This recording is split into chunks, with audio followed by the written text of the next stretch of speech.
اور اب میں آیا ہوں. تم سب کو ایک ہی جواب دے رہے ہو کہ محلے میں کسی کی گھر گئی ہے. میں شام تک یہی رہوں گا اور وہ آ جائے گی.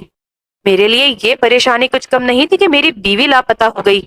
اس کے باپ نے مجھے مشتبہ سمجھ کر روب سے بات کی تو مجھے غصہ آ گیا. میں نے اسے کہا گھر کے سارے کمرے دیکھ لو, اوپر چلے جاؤ.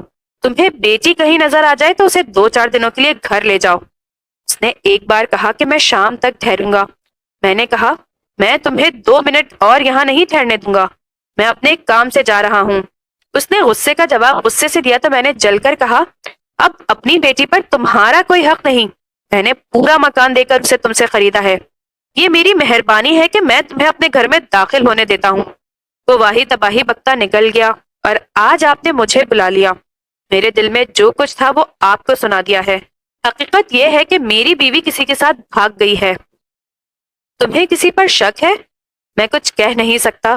اس نے جواب دیا مجھے یقین ہے کہ وہ اغوا نہیں ہوئی. اسے کوئی اٹھا کر نہیں لے گیا بلکہ وہ اپنی مرضی سے گئی ہے. تم نے پہلے روز ہی اپنی ساس سے کیوں نہ کہہ دیا کہ تمہاری بیوی صبح سے غائب ہے؟ میں نے اس سے پوچھا جب تمہیں یقین ہو گیا تھا کہ تمہاری بیوی غائب ہے تو تم اس کے ماں باپ کے پاس کیوں نہ چلے گئے؟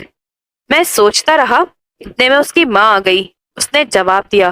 اس نے جب بتایا کہ وہ اپنی بیٹی سے ملنے آئی ہے تو میں چکرا گیا. مجھے کچھ سوجھ ہی نہیں رہا تھا. میں نے اس پر بہت جرا کی, اسے بہت چکر دیے, اس کی نفسیات سمجھنے کی کوشش کی, اس کی نیت کو بھاپا. پھر میں نے یہ رائے قائم کی کہ یہ شخص اتنا دلیر اور چالاک نہیں جتنا احمق ہے. میں نے اس سے یہ بھی پوچھا کہ اسے جب یقین ہو گیا تھا کہ اس کی بیوی اتنے دنوں سے لاپتہ ہے تو اس نے پولیس کو رپورٹ کیوں نہ دی. اس نے طرح طرح کی احمقانہ باتیں کر کے مجھے اپنا حامی بنانے کی کوشش کی. وہ دراصل کہنا یہ چاہتا تھا کہ اپنی زبان سے یہ کہنے میں اس کی بیوی بھاگ گئی ہے وہ اپنی بے عزتی سمجھتا ہے.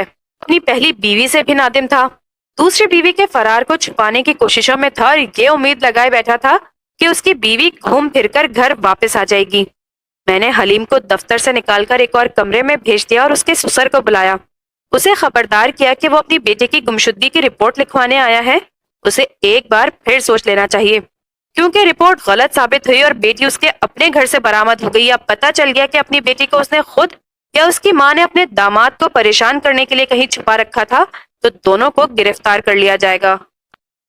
اس شخص نے مجھے قائل کرنے کی کوشش کی کہ اپنی بیٹی کو انہوں نے خود غائب نہیں کیا, ان کے داماد نے اسے غائب کیا ہے. اسے ابھی معلوم نہیں ہوا تھا کہ میں نے اس کے داماد کو بھی بلا رکھا ہے. میں نے اسے کہا کہ وہ گھر جائے اور اپنی بیوی سے ایک بار پھر مشورہ کر لے اور اسے بتائے کہ رپورٹ درج کرانے کا نتیجہ کچھ اور بھی ہو سکتا ہے. وہ چلا گیا. میں نے حلیم کو بلا کر ڈرایا دھمکایا اور بہت کوشش کی کہ اس نے اگر بیوی کو خود ادھر ادھر کر دیا یا ٹھکانے ہی لگا دیا ہے تو مجھے بتا دے. وہ رونے پر آ گیا, بار بار یہی کہتا تھا کہ میری بیوی اپنی مرضی سے یا اپنی ماں کی کوششوں سے لاپتہ ہوئی ہے, اسے تلاش کیا جائے. میں اتنا تو سمجھ گیا تھا کہ حلیم میں اپنی بیوی کو قتل کرنے اور لاش غائب کرنے کی ہمت نہیں. البتہ یہ ممکن تھا کہ اس کے پاس پیسہ تھا جس سے وہ یہ جرم کرائے کے قاتلوں سے کروا سکتا تھا. تاہم میں ابھی تک اسے گھریلو جھگڑا سمجھ رہا تھا اور میری کوشش یہ تھی کہ یہ لوگ صلح و صفائی کر کے پولیس اور عدالت کے چکر سے بچ جائیں. میں نے حلیم سے کہا کہ وہ کل پھر میرے پاس آئے, شاید اس کی بیوی واپس آ جائے. وہ بھی چلا گیا. 2 دن میں ان میں سے کوئی بھی تھانے میں نہ آیا. میں مطمئن ہو گیا کہ انہوں نے آپس میں کوئی سمجھوتا کر لیا ہے. تیسرے دن 2 میل دور کے ایک گاؤں کا نمبردار تھانے میں آیا. اس نے بتایا کہ اس کے گاؤں سے تھوڑی ہی دور ویرانے میں ایک عورت کی لاش برآمد ہوئی ہے جو زمین میں دبی ہوئی تھی. بھیڑیوں وغیرہ نے کچھ نکال لی ہے اور کچھ کھا لی ہے. میں اسی وقت روانہ ہو گیا. لاش عورت کی تھی, خراب ہو چکی تھی, سوجی ہوئی اور گلی سڑی ہوئی نہیں تھی. گیدڑوں اور بھیڑیوں نے اسے تھوڑی دیر پہلے نکالا تھا. کئی جگہوں سے گوشت کھایا ہوا تھا, چہرہ البتہ محفوظ تھا. جسم پر خون نہیں تھا جس سے ظاہر ہوتا کہ اسے تیز دھار آلے سے نہیں مارا گیا. اسے درندوں نے جہاں سے نکالا تھا وہ گہرا گڑھا نہیں تھا. رات طوفانی بارش برسی تھی. بہتے پانی نے گڑھے سے مٹی بہا دی تھی جس سے لاش ننگی ہو گئی اور گیدڑ وغیرہ پہنچ گئے. لاش کے کپڑے درندوں نے چتھڑے بنا دیے تھے. میں نے کپڑے دیکھتے ہی کہہ دیا کہ یہ عورت دیہاتی نہیں تھی. اس کے پاؤں میں شہری سینڈل تھے جو صرف شہروں میں پہنے جاتے تھے. میں نے لاش اٹھوائی اور پوسٹ مارٹم کا انتظام کرایا. مجھے حلیم کی بیوی کا خیال آ گیا. یہ لاش میرے لیے مصیبت بننے والی تھی کیونکہ منادی کرا کے اس کی شناخت کرانی تھی. میرے تھانے میں حلیم کی بیوی کے سوا کسی عورت کی گمشدگی کی رپورٹ نہیں آئی تھی. اگر یہ حلیم کی بیوی نہیں تھی تو مجھے دوسرے تھانوں سے بھی پتہ کرنا تھا کہ کسی کے ہاں کسی عورت کی گمشدگی کی رپورٹ تو نہیں آئی ہوئی۔ میں لاش پوسٹ مارٹم کے لیے بھجوا کر تھانے چلا گیا۔ ایک کانسٹیبل سے کہا کہ وہ حلیم، اس کے سسر اور ساس کو تھانے لے آئے۔ لاش کو دیر سے آنا تھا۔ حلیم وغیرہ پہنچ گئے۔ میں لاش کے کپڑوں کے چیتھڑے اور سینڈل لے آیا تھا۔ پہلے حلیم کو اندر بلایا اور اسے چیتھڑے اور سینڈل دکھائے۔ اس نے کہا کہ اگر ایک چیتھڑا دھو کر اسے دکھایا جائے تو پہچاننے میں آسانی ہوگی۔ کپڑے کیچڑ سے پہچانے نہیں جا رہے تھے۔ میں نے سب سے بڑا ٹکڑا ایک کانسٹیبل کو دیا اور کہا کہ اسے دھو لائے۔ یہ پھولدار کپڑا تھا اور ریشمی تھا۔ کپڑا دھل کر آیا تو حلیم نے پہچان لیا۔ کہنے لگا کہ اس رات اس کی بیوی نے یہی کپڑے پہن رکھے تھے۔ سینڈل بھی اس نے پہچان لیا۔ لاش کے ساتھ زیور کی ایک بھی چیز نہیں تھی۔ پھر میں نے حلیم کی ساس کو بلایا۔ اس نے دھلا ہوا چتھڑا دیکھتے ہی کہہ دیا، یہ میری بیٹی کے سوٹ کا کپڑا ہے۔ لاش کے ساتھ شلوار بھی اسی کپڑے کی تھی۔ سینڈل کے متعلق اس نے کہا کہ اس کی بیٹی اس قسم کے سینڈل پہنتی تھی۔ اس کے ساتھ ہی اس نے رونا پیٹنا شروع کر دیا۔ اس کا خاوند دوڑا آیا۔ میں نے اسے سنبھالنے کی بہت کوشش کی لیکن وہ بین کرتی اور حلیم کو گالیاں دیتی تھی۔ میں لاش کے انتظار میں تھا مگر اسپتال سے پیغام آیا کہ لاش ضلع کے اسپتال میں بھیجنی پڑے گی۔ میں نے حلیم اور اس کے ساس سسر کو گھر چلے جانے کو کہا اور انہیں بتایا کہ میں انہیں کل بلوا لوں گا۔ میں لاش کو 20-22 میل دور بھیجنے کے انتظامات میں مصروف ہو گیا۔ لاش دوسرے دن شام کو واپس آئی۔ پوسٹ مارٹم رپورٹ میں لکھا تھا کہ یہ نوجوان لڑکی کی لاش ہے۔ اسے مرے ہوئے 15 سے 20 دن گزر گئے۔ موت کا باعث گلا گھوٹنا لکھا گیا تھا۔ میں گردن پر نشان نہیں دیکھ سکا کیونکہ گردن سوجی ہوئی تھی اور چہرہ بھی سوجا ہوا تھا۔ آنکھیں بند تھیں۔ میں نے حلیم، اس کی ساس اور سسر کو بلا لیا۔ تینوں نے لاش کا چہرہ دیکھا۔ سب سے پہلے ماں نے کہا، یہ میری بیٹی کی لاش ہے۔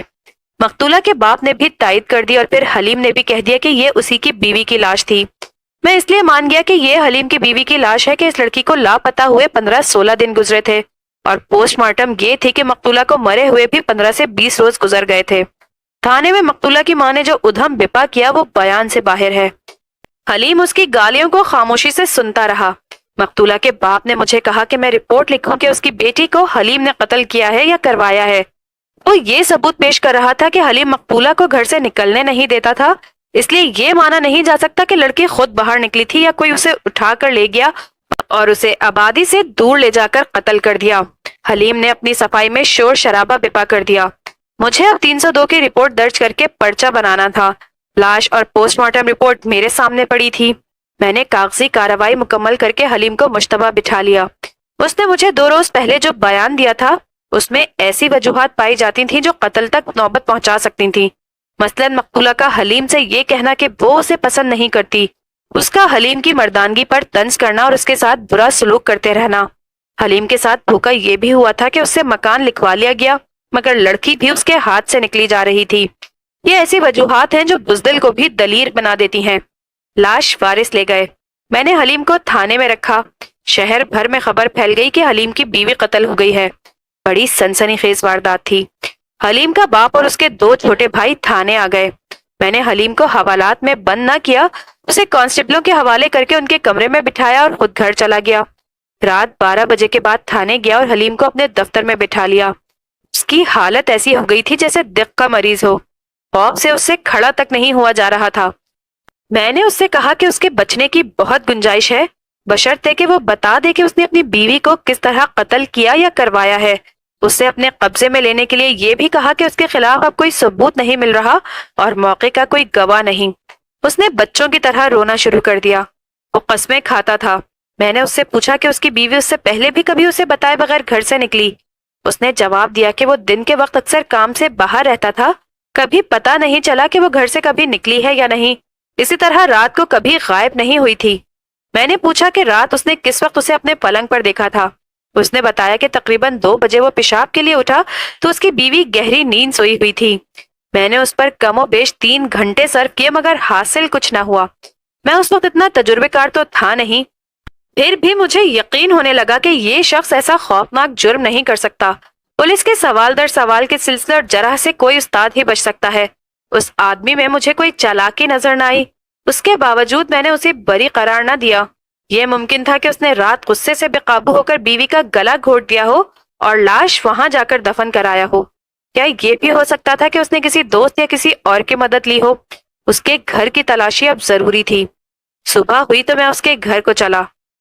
اس کا باپ رات بھر تھانے کے باہر بیٹھا رہا تھا۔ وہ میرے سامنے آ گیا اور منت سماجت کرنے لگا۔ میں نے اسے بھی ساتھ لے لیا۔ اس نے بتایا کہ اس کا بیٹا بالکل بدھو ہے۔ اسے ہم نے منع کیا تھا کہ دوسری شادی نہ کرو، اور اگر کرنی ہی ہے تو اس گھر سے نہ کرو، کیونکہ لڑکی بھی مشکوک چال چلن کی ہے اور اس کی ماں بھی چالاک اور عیار ہے۔ باپ نے کہا کہ اس کا بیٹا اتنا چالاک اور ہوشیار ہوتا کہ قتل تک کر سکتا تو مکان لڑکی کے نام نہ لکھ دیتا۔ میں نے اس سے پوچھا کہ مقتولہ کسی اور کو چاہتی تھی۔ آپ سے پہلے والا تھانے دار اسی مکان میں رہتا تھا جس میں آپ رہتے ہیں، اس نے جواب دیا۔ اس کا ایک بیٹا جوان تھا۔ اس کے متعلق پتا چلتا تھا کہ اس لڑکی سے ملتا ملاتا تھا۔ بہرحال لڑکی اچھے چال چلن کی نہیں تھی۔ نوجوانی میں ہی اس نے دوستانے گانٹنے شروع کر دیے تھے۔ یہ شخص چونکہ حلیم کا باپ تھا، اس لیے میں اس کی باتوں پر یقین نہیں کر سکتا تھا۔ اسے تو اپنے بیٹے کی حمایت کرنی ہی تھی، تاہم میں نے اس کی کئی ایک باتیں ذہن میں رکھ لیں۔ اس سے بہت کچھ پوچھا اور اس کے جواب یاد کر لیے۔ حلیم کے گھر جا کر تلاشی لی، کونے کھدرے بھی دیکھے، ٹرنک وغیرہ کھول کر بھی دیکھے۔ حلیم نے بیوی کی گمشدگی کے بعد اس کا ٹرنک تک نہیں دیکھا تھا۔ یہ میں نے دیکھا۔ حلیم ساتھ تھا۔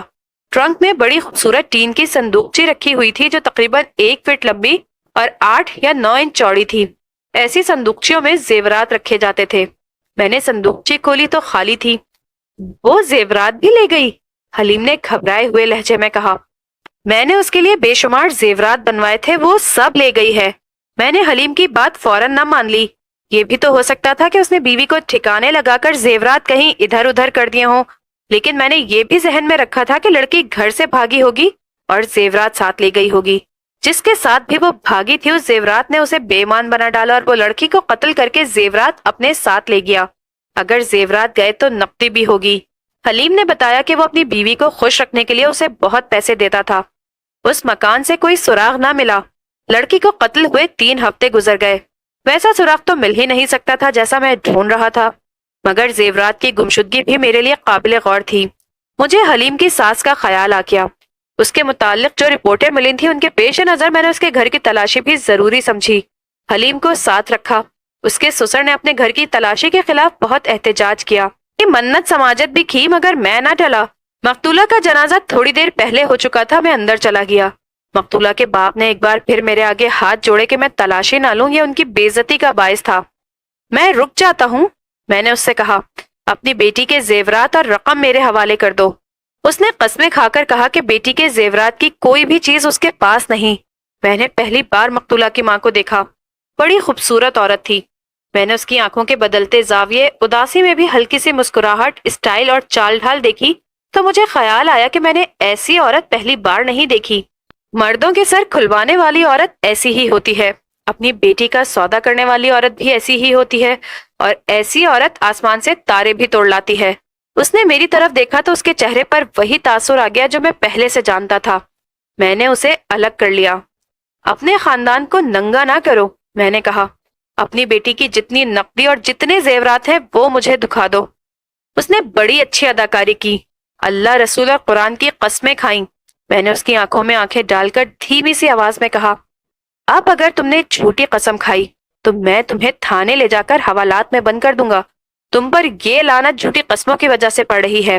تمہاری بیٹی قتل ہوئی، تمہارے گھر کی تلاشی ہو رہی ہے، توبہ کرو اور میرے ساتھ سچ بولو، بتا دو لڑکی کا اس گھر میں کیا کچھ رکھا ہے۔ اس نے پھر بھی مجھے بیوقوف بنانے کی کوشش کی۔ میں نے تلاشی شروع کر دی۔ زیورات کی 3-4 چیزیں حلیم نے پہچان لی۔ ان میں 2 چیزیں حلیم کی پہلی بیوی چھوڑ گئی تھی جو دوسری بیوی نے اپنی ماں کو دے دی تھی۔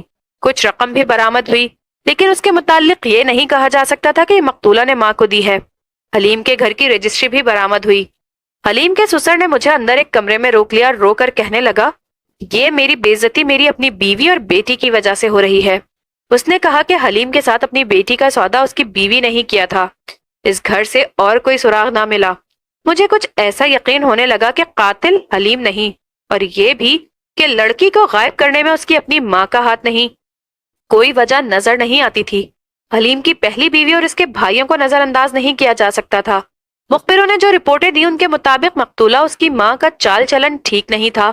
حلیم کے باپ نے بتایا تھا کہ مجھ سے پہلے تھانے دار کے بیٹے کے ساتھ مقتولہ کا میل ملاپ تھا۔ ایک مخبر عورت نے اس کی تصدیق کی۔ یہ اطلاع میرے کام آ سکتی تھی، لیکن ابھی دیکھنا یہ تھا کہ کیسے۔ میرے دماغ میں یہ بات آتی تھی کہ اگر میں حلیم کی یہ بات مان لوں کہ اس کی بیوی بھاگ گئی ہے تو وہ تھانے دار کے بیٹے کے ساتھ بھاگی ہوگی، زیورات اور نقدی ساتھ لے گئی۔ باہر جا کر یوں ہوا ہوگا کہ تھانے دار کا بیٹا بے ایمان ہو گیا اور لڑکی کو قتل کر کے زیورات اور رقم لے اڑا۔ یہ بھی ہو سکتا ہے کہ دونوں شہر سے پیدل نکلے، راستے میں پیشہ ور راہزنوں اور ڈاکوؤں کے ہتھے چڑھ گئے۔ مقتولہ کی لاش کے ساتھ زیور کی ایک بھی چیز نہیں تھی، ہو سکتا ہے یہ بھی راہزنوں نے اتار لی ہوں گی۔ حلیم کی پہلی بیوی یا اس کے بھائیوں پر انتقام کا شک کیا جا سکتا تھا۔ میں رات کو ان کے گھر چلا گیا۔ اس گھرانے کے متعلق مجھے رپورٹ مل چکی تھی کہ شریف اور عزت دار گھرانہ ہے۔ وہاں 2 جوان لڑکے تھے جن کے متعلق بتایا گیا تھا کہ شرمیلے اور سیدھے سادے ہیں۔ میں نے ان کے گھر جا کر حلیم کی پہلی بیوی کے باپ سے بات کی۔ اس کے آنسو نکل آئے، اس کے ساتھ بہت باتیں ہوئی۔ عجیب بات یہ دیکھی کہ اس نے حلیم کو برا بھلا نہ کہا، بلکہ یہ کہا کہ بڑا سیدھا آدمی ہے۔ میں نے اس کے بیٹوں کو بھی بلا لیا۔ ان میں سے ایک کی عمر 20 سال کے قریب ہوگی اور دوسرے کی 16-17 سال۔ دونوں شرمیلے سے تھے۔ ان کے چہروں پر مجھے قتل کرنے والی دلیری کے آثار نظر نہ آئے۔ میں ان کے ساتھ ایسے انداز سے باتیں کرتا رہا جس میں دوستی اور ہمدردی تھی، لیکن میں ان کی جانچ پڑتال کر رہا تھا۔ بڑے لڑکے نے کہا، اگر آپ اس شک پر آئے ہیں کہ حلیم کی دوسری بیوی کے قتل میں ہمارا ہاتھ ہے تو مجھے اس سوال کا جواب دیں کہ ہم نے لڑکی کو کیوں قتل کیا۔ یہ میں آپ کو یقین دلاتا ہوں کہ ہماری بہن کو اس لڑکی نے طلاق نہیں دلوائی، طلاق ہم نے خود مانگی تھی۔ حلیم تو طلاق دے ہی نہیں رہا تھا، اس نے دوسری شادی کا فیصلہ کر لیا تھا۔ قصوروار حلیم ہے، اس کی دوسری بیوی نہیں۔ اسے قتل کر کے ہم حلیم کے گھر اپنی بہن کو دوبارہ آباد نہیں کر سکتے تھے، آباد کرنا ہی نہیں چاہتے تھے۔ ہم نے خود طلاق مانگی تھی۔ اس لڑکے کی بات میں وزن تھا۔ میں یہ بھی دیکھ چکا تھا کہ یہ لڑکے قتل کی جرت نہیں رکھتے، پھر بھی ان کے سینے میں جھانکنے کے لیے میں نے ان کے ساتھ گپ شپ کے انداز میں بہت دیر باتیں کی۔ آخر انہیں کہا کہ میں ان کی بہن سے 2-4 باتیں کرنا چاہتا ہوں۔ میں نے ان سے معذرت کی، وہ شریف لوگ تھے۔ انہوں نے اندر جا کر اپنی بہن کو میرے پاس بھیج دیا۔ باپ بھی اندر چلا گیا۔ میں نے اس عورت کے ساتھ افسوس کا اظہار کیا کہ حلیم نے اسے طلاق دے دی ہے۔ ایسی ہی چند اور باتیں کر کے اس کے دل سے پولیس کا ڈر نکال دیا۔ اس کے ساتھ جو باتیں ہوئی ان سے مجھے یہ معلومات حاصل ہوئی کہ حلیم نے اس کا ڈاکٹری معائنہ کرایا تھا اور وہ ٹھیک نکلی تھی۔ حلیم نے اپنا معائنہ ڈاکٹروں کے کہنے کے باوجود نہ کرایا۔ اکثر یوں ہی ہوتا ہے کہ جس مرد کے اولاد نہ ہو وہ بیوی میں نقص بتاتا ہے اور اپنا معائنہ کرانے میں توہین سمجھتا ہے۔ حلیم کی پہلی بیوی نے بتایا کہ حلیم کا رویہ بھی یہی تھا۔ بیوی کے بار بار کہنے کے باوجود اس نے اپنا معائنہ نہ کرایا اور یہی کہتا رہا کہ وہ مکمل مرد ہے۔ اس عورت کے کہنے کے مطابق اس کے ساتھ حلیم کو بہت محبت تھی۔ حلیم دوسری شادی کرنا چاہتا تھا لیکن اسے طلاق نہیں دے رہا تھا۔ بیوی برداشت نہ کر سکی کہ اس کے گھر میں کوئی اور عورت آئے، اس نے طلاق کی ضد کی۔ ادھر مقتولہ کے والدین نے بھی طلاق کی شرط عائد کر دی۔ حلیم نے پہلی بیوی سے یہ کہا تھا کہ وہ اپنی محبت منتقل نہیں کرے گا، صرف اولاد کی خاطر شادی کر رہا ہے۔ اس نے یہ بھی کہا تھا کہ وہ اس عورت کو جائیداد کا حصہ دے گا اور اسی کو اپنی اصل بیوی سمجھے گا، مگر یہ عورت نہ مانی۔ میں نے اپنائیت کے انداز میں اپنے مطلب کی باتیں پوچھنی شروع کر دی۔ میں نے یہ دیکھا کہ یہ جوان سال عورت شریف بھی ہے اور عقل والی بھی۔ میں جانتی ہوں کہ آپ یہاں کیوں آئے ہیں، اس نے باوقار سے لہجے میں کہا۔ اگر آپ کو یہ شک ہے کہ میں نے حلیم کی دوسری بیوی کو اپنے بھائیوں سے یا کسی اور سے قتل کرایا ہے تو یہ وہم دل سے نکال دیں۔ اگر میرے دماغ میں جرم ہوتا تو میں ایک بڑا ہی آسان سا جرم کرتی۔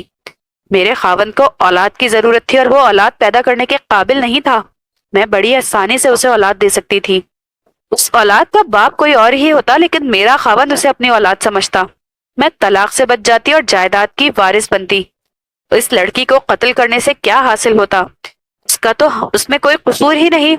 مجھے یہ بھی حسد نہیں ہو سکتا تھا کہ اس بیوی سے حلیم کی اولاد پیدا ہوگی۔ حلیم بھلے 10 شادیاں کر لے، اس کی اولاد نہیں ہوگی۔ مجھے عورتوں نے بتایا ہے کہ یہ لڑکی ماں باپ کے ہاتھ نہیں آ رہی تھی، اس کی شادی زبردستی کی گئی تھی۔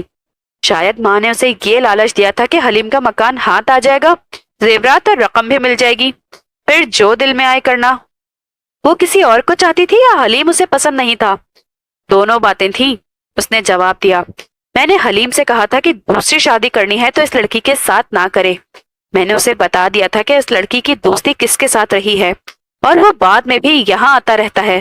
حلیم نے میری نہ سنی، الٹا غصے میں بولا کہ تم حسد کی وجہ سے اسے بدنام کر رہی ہو۔ کون ہے وہ؟ آپ سے پہلے تھانے دار کا بیٹا، اس نے جواب دیا۔ ایسی باتیں چھپی نہیں رہا کرتی۔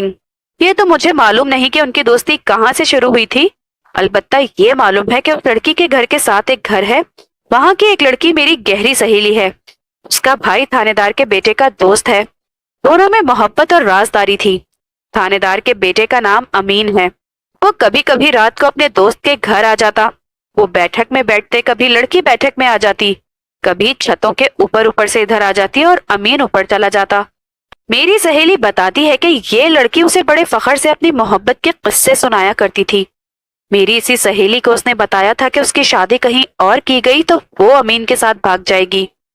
مجھ سے پہلا تھانے دار بھی مسلمان تھا، اسے یہاں سے گئے 1 سال ہونے کو آیا تھا۔ اس کے اس بیٹے کو میں نے دیکھا تھا، ایف اے پاس کر چکا تھا، اس کا باپ اسے ASI بھرتی کرانے کی کوشش کر رہا تھا۔ مجھے چارج دے کر یہ تھانے دار وہاں سے 40 میل دور چلا گیا تھا۔ امین کو یہاں سے گئے 1 سال ہونے کو آیا ہے، میں نے حلیم کی پہلی بیوی سے کہا۔ وہ یہاں 3-4 بار آ چکا ہے، اس نے کہا۔ مجھے اسی سہیلی نے بتایا ہے۔ اس عورت نے مجھے بڑی قیمتی بات بتا دی تھی۔ میں اسے تسلی دلاسا دے کر اور اس کے باپ اور بھائیوں سے سلام دعا کر کے رخصت ہوا۔ میں نے حلیم کی پہلی بیوی سے اس کی سہیلی کے بھائی کا نام پوچھ لیا۔ میں نے دوسرے دن اسے تھانے بلایا۔ 18-19 سال کا یہ نوجوان بڑا ڈرا ہوا تھا۔ میں نے اس سے کہا، میں تم سے جو کچھ پوچھوں وہ بالکل سچ بتانا، کسی تھانے دار یا اس کے بیٹے سے نہ ڈرنا۔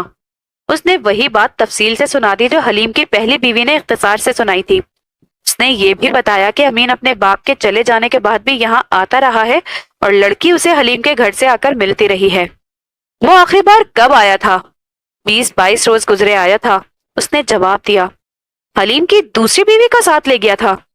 نوجوان نے یوں چوک کر میرے منہ پر نظریں جما دیں جیسے میں نے اس کے دل میں خنجر اتار دیا ہو۔ میں چپ چاپ اسے دیکھتا رہا، اس کا ذرا سا سر ہلا اور اس کے چہرے کا رنگ بدلنے لگا، اس کے ہونٹ ہلے۔ لیکن اللہ کی قسم، اس میں میرا کوئی قصور نہیں، اس نے بڑی مشکل سے کہا۔ وہ تھانے دار کا بیٹا ہے، بے شک وہ میرا دوست ہے، لیکن وہ بہت دلیر اور بدماش بھی ہے، میں اس سے ڈرتا ہوں۔ میں نے اسے حوصلہ دیا اور کہا کہ میں اسے ملزم نہیں سمجھ رہا۔ بہرحال اس نے بتا دیا کہ امین آیا اور اس کے گھر ٹھہرا تھا۔ اس نے ایک عورت کی زبانی حلیم کی دوسری بیوی کو پیغام بھی بھیج دیا تھا۔ اس نے اپنے اس دوست کو بتایا تھا کہ وہ لڑکی کو ہمیشہ کے لیے اپنے ساتھ لے جا رہا ہے۔ رات کے آخری پہر وہ چلا بھی گیا۔ اس کا یہ دوست اپنے گھر سے نہیں نکلا۔ اس سے چند روز بعد اسے امین کا خط ملا، اس میں ڈھکے چھپے الفاظ میں لکھا تھا کہ اس کا کام ہو گیا ہے اور تم دوستی کی قدر کرنا۔ اس کا مطلب یہ تھا کہ راز کو راز رکھنا۔ میں نے اس سے خط مانگا تو اس نے بتایا کہ وہ خط پھاڑ کر ضائع کر چکا ہے۔ البتہ اس نوجوان نے مجھے ایک نہایت قیمتی بات بتائی۔